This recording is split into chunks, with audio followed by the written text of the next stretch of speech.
Bonjour, aujourd'hui nous recevons Audrey Ginisti, qui est psychologue et qui fait des formations de sensibilisation à l'ingénierie sociale. Elle est également vulgarisatrice scientifique au travers de sa chaîne YouTube, La Psy qui parle. Nous allons parler avec Audrey des liens entre psychologie et cybersécurité.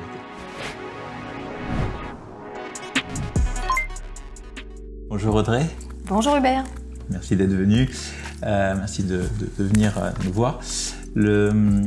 L'idée de cette première vidéo, c'est d'expliquer un petit peu aux gens qui nous regardent pourquoi on fait des vidéos ensemble et pourquoi on va parler aujourd'hui de psychologie et de cybersécurité. Alors à ton avis, pourquoi on parle de psychologie et de cybersécurité ? Alors c'est vrai qu'en cybersécurité, on ne fait pas forcément toujours le lien avec la psychologie. Pourtant, on sait aujourd'hui, j'espère que tu seras d'accord avec moi, qu'il y a une majorité d'attaques, de cyberattaques en l'occurrence, qui utilisent l'ingénierie sociale. Et donc l'ingénierie sociale, qu'est-ce que c'est ? Ce sont évidemment des attaques de type plutôt psychologique, qui vont en tout cas user de stratagèmes psychologiques, où le hacker, ou l'attaquant on va dire, va utiliser les failles de notre cerveau pour nous amener à faire des actions qu'on n'aurait peut-être pas faites naturellement. J'en profite pour tout de suite dire un petit truc, c'est qu'on parle de cybersécurité, mais c'est un abus de langage. C'est un terme qui est consacré, mais on devrait plutôt parler de cybersureté. En fait, la sécurité, c'est le fait de se défendre contre un accident, un incendie, un tremblement de terre, ce genre de choses. La sûreté, c'est le fait de se défendre contre un acteur malveillant. Théoriquement, on devrait parler de cybersureté, mais on ne va pas parler de cybersécurité aujourd'hui. Il y a un point de départ, je me disais, en fait, l'être humain, il est conditionné à faire confiance. Depuis tout petit, on apprend à faire confiance aux gens autour de nous, et c'est cette confiance qu'on a dans les autres qui crée en fait cette première vulnérabilité dans le cas de l'ingénierie sociale. Oui, c'est vrai alors on parle en psychologie de la crédulité, et c'est vrai que l'être humain est, je dirais, par nature, plus enclin à faire confiance aux autres. Il y a plusieurs raisons à ça. La première, on pourrait dire qu'elle est un petit peu évolutionniste, c'est-à-dire qu'il est préférable en termes de stratégie de survie d'utiliser la coopération plutôt que la compétition. Et malheureusement ou heureusement, je ne sais pas, en tout cas pour nous, il est plus facile de faire confiance à quelqu'un plutôt que de remettre en question ses propos. Donc ça c'est quelque chose d'assez, je dirais, naturel, peut-être culturel également, mais principalement naturel. Hubert, ce que je voulais savoir, c'est que l'ingénierie sociale, c'est pas la seule manière de créer des attaques. Tout à fait. C'est une des façons de commencer une attaque. Peut-être prendre un petit exemple pour illustrer. Il y a ce qu'on appelle l'authentification à facteurs multiples. C'est quand, par exemple, si tu veux te connecter à ton adresse email, tu vas rentrer ton utilisateur, ton mot de passe, et tu peux aussi mettre en place une application sur ton téléphone avec des codes qui tournent pour encore augmenter le niveau de sécurité de ta connexion. Et pour contourner cela, imagine un hacker arrive à avoir ton utilisateur et ton mot de passe, mais il veut contourner ce système d'authentification à facteurs multiples. Il y a deux façons de contourner ce système d'authentification à facteurs multiples. Soit on va faire, d'un point de vue technique, prendre le contrôle du téléphone pour pouvoir accéder à l'application et avoir le code. Soit je vais essayer d'envoyer un message à la personne ou de l'appeler en me faisant passer pour un conseiller bancaire ou un ami ou quelqu'un qu'elle connaît, en lui disant « je t'ai envoyé un code sur ton téléphone, est-ce que tu peux me le donner s'il te plaît parce que moi mon téléphone ne marche pas et j'ai besoin de ce code pour me connecter à mon application ». Et en fait on donne un code en pensant donner le code de la personne à qui on parle, mais en fait c'est son propre code que l'on donne, et à ce moment-là on se fait avoir. Donc oui, en effet, c'est pas l'ingénierie sociale, c'est pas la seule façon de pirater, mais ça reste quand même un moyen beaucoup plus facile qui nécessite moins de technicité, moins d'investissement financier. D'ailleurs, dans une de nos vidéos, je pense qu'on pourra détailler un vol d'identifiant par ingénierie sociale, et on voit qu'avec très peu d'outils, on peut obtenir de très grands résultats. Est-ce qu'on pourrait dire que l'ingénierie sociale, du coup, c'est une approche un peu moins coûteuse et potentiellement plus facile pour accéder à des données sensibles ? On va dire que ça va vraiment dépendre de la personne. Si la personne qui attaque est introvertie, n'a pas trop d'aisance pour s'exprimer et pour la manipulation, bien sûr, il va préférer utiliser des leviers techniques. Mais si on a affaire à quelqu'un qui est plutôt à l'aise, habile socialement, lui va préférer l'ingénierie sociale parce que ce sera plus simple à mettre en œuvre pour lui. En fait, c'est intéressant ce que tu dis parce que quand on a affaire à des attaques, on a surtout affaire à des groupements mafieux qui sont là pour faire de l'argent. On n'a pas forcément affaire à des gens qui sont très évolués techniquement et donc ils vont plutôt préférer utiliser l'ingénierie sociale. En revanche, dans les cas d'espionnage qu'on rencontre aussi de temps en temps, c'est pas la même typologie d'acteurs malveillants en face. On va avoir affaire à des gens qui sont beaucoup plus techniques, beaucoup plus forts en informatique, et eux vont pas du tout utiliser l'ingénierie sociale parce que le problème de l'ingénierie sociale, ça laisse des traces. Quand tu as arnaqué quelqu'un, il va s'en rendre compte. Une semaine, quelques heures après, peut-être, il va se dire « Tiens, il y a un truc chelou qui s'est passé, je me suis peut-être fait arnaquer. Et donc ça laisse des traces. Quelqu'un qui va faire de l'espionnage, lui, il va plutôt utiliser des biais vraiment techniques pour justement éviter de se faire repérer et laisser des traces. Mais moi, ce qui m'intéresse, c'est dans ton point de vue de psychologue, à ton avis, quels sont les 2-3 biais principaux, les 2-3 techniques principales que vont utiliser les attaquants pour pouvoir bien mener ces attaques d'ingénierie sociale et pourquoi ça les rend efficaces?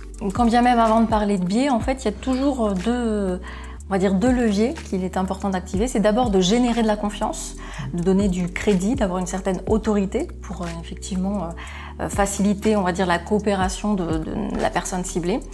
Donc ça, c'est la première chose. Donc on va générer de la confiance soit en récupérant des informations, soit en se faisant passer pour quelqu'un de l'entreprise ou autre. Et puis la deuxième chose, ça va être d'utiliser notamment des leviers émotionnels. Donc ça peut être par exemple de mettre la personne sous pression, en la mettant sous stress. On sait que sous stress, on est beaucoup plus vulnérable, beaucoup plus influençable. Et puis, il y a aussi ce qu'on appelle les biais cognitifs. Donc ça, ce sont en fait des erreurs de raisonnement, des erreurs de jugement qui sont présentes chez tous les êtres humains. On est tous égaux à ce niveau-là. Et le hacker va activer ces réponses automatiques de notre cerveau pour nous faire des actions qui sont évidemment très peu recommandées et qui vont lui permettre d'accéder par exemple à des données sensibles. En général, ce qu'on essaie d'avoir, c'est le nom utilisateur et le mot de passe. Ou alors l'ordre de virement, carrément. Pour l'arnaque au faux président, oui. Tout à fait. Mais c'est des attaques qui peuvent être... nous, on le constate, de notre côté, ça peut être des attaques qui sont sur le long terme. Moi, j'ai vu des attaques arnaque au président où l'attaquant prenait soin d'appeler l'entreprise régulièrement pendant plusieurs mois pour que les gens s'habituent à sa voix, à ses appels, avant de passer à l'action de faire ça. Et toi, tu proposes, dans le cadre de tes formations, des formations justement de sensibilisation à l'ingénierie sociale. Tu peux nous expliquer vite fait qu'est-ce qui te différencie dans ton approche par rapport à ce que moi je pourrais faire en tant que technicien? Oui, alors en fait souvent il y a une approche assez connue qui est plutôt la sensibilisation au niveau technique, on va dire. Alors c'est vrai que nous on a plutôt une approche, on va dire, complémentaire qui va venir compléter ce qui se fait déjà, et c'est ce qu'on appelle une approche cognitive. Pourquoi? Parce qu'on va utiliser notamment la psychologie cognitive, psychologie sociale et les dernières recherches en neurosciences pour apporter, on va dire, des outils de compréhension de l'humain. Donc nos participants vont apprendre à mieux cerner la prise de décision, comment on va pouvoir influencer le cerveau de manière automatique à aller plutôt dans telle direction que telle autre. Et puis on a une approche aussi un petit peu métacognitive. C'est-à-dire qu'on invite les participants à se mettre dans la peau, entre guillemets, dans l'esprit du hacker, parce que qui mieux que les hackers pour être protégés contre des cyberattaques. Est-ce que tu peux nous parler un peu de nudge? Est-ce que vous utilisez des nudges? Ça, c'est un truc qui m'intéresse Oui. J'aime beaucoup ça. Alors les nudges, pour donner une définition assez simple, c'est ce qu'on appelle littéralement le coup de pouce. C'est une approche qui a été, qu'on n'a pas inventée, hein, qui vient notamment du prix Nobel et chercheur Richard Thaler, qui a découvert, on va dire, qu'il y a certains biais cognitifs qu'on peut exploiter, non plus pour influencer l'humain de manière négative, mais plutôt les utiliser à notre avantage. Donc on va utiliser ces réflexes de prise de décision de comportement pour inciter des comportements positifs, sécuritaires. Donc ça peut être, si je te donne un exemple très simple au niveau cybersécurité, ça va être par exemple d'avoir une petite fenêtre pop-up qui va changer régulièrement de forme, de couleur ou d'emplacement au niveau du bureau pour nous inviter à bien vérifier que ce document était fiable ou pour toute autre raison. Parce qu'on sait que si on met toujours la même petite fenêtre, l'utilisateur, qu'est-ce qu'il va faire? Il va cliquer sur fermer la fenêtre, ça va devenir une espèce d'habitude et donc il ne va plus prêter attention au danger ou ne va plus avoir des comportements sécuritaires. Il y a un truc qu'on aime bien faire en tant qu'expert en cybersécurité dans les équipes, c'est ce qu'on appelle les croissantages. C'est-à-dire que quand quelqu'un ne verrouille pas son ordinateur, qui s'absente, qui laisse son ordinateur donc déverrouillé, alors il y a un de ses collègues de l'équipe ou quoi qui voit ça, il va aller sur l'ordinateur et il va envoyer un email à tout le monde en disant j'offre les croissants demain matin et c'est admis qu'à ce moment-là, la personne doit payer ses croissants le lendemain matin parce qu'elle aurait dû verrouiller sa session. Est-ce que pour toi, ça constitue un nudge, ça? Alors oui, je dirais que ça peut être un nudge parce que l'idée, c'est vraiment d'inviter la personne à être évidemment plus prudente par rapport à la fermeture de sa session. Le nudge, en fait, aussi, pour clarifier un petit peu la définition, c'est ce qu'on appelle une incitation douce.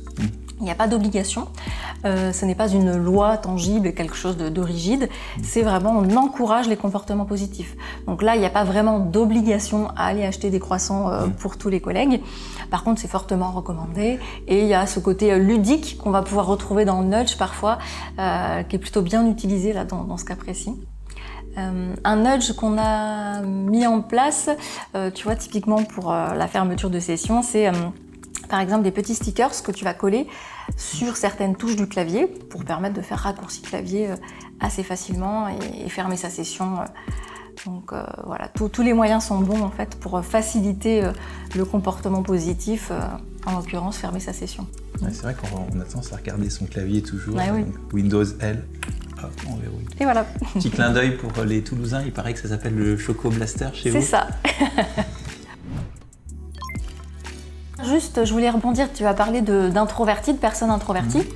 Alors en psychologie, on pense pas justement qu'une personne introvertie va être moins habile socialement pour créer des attaques de type ingénierie sociale.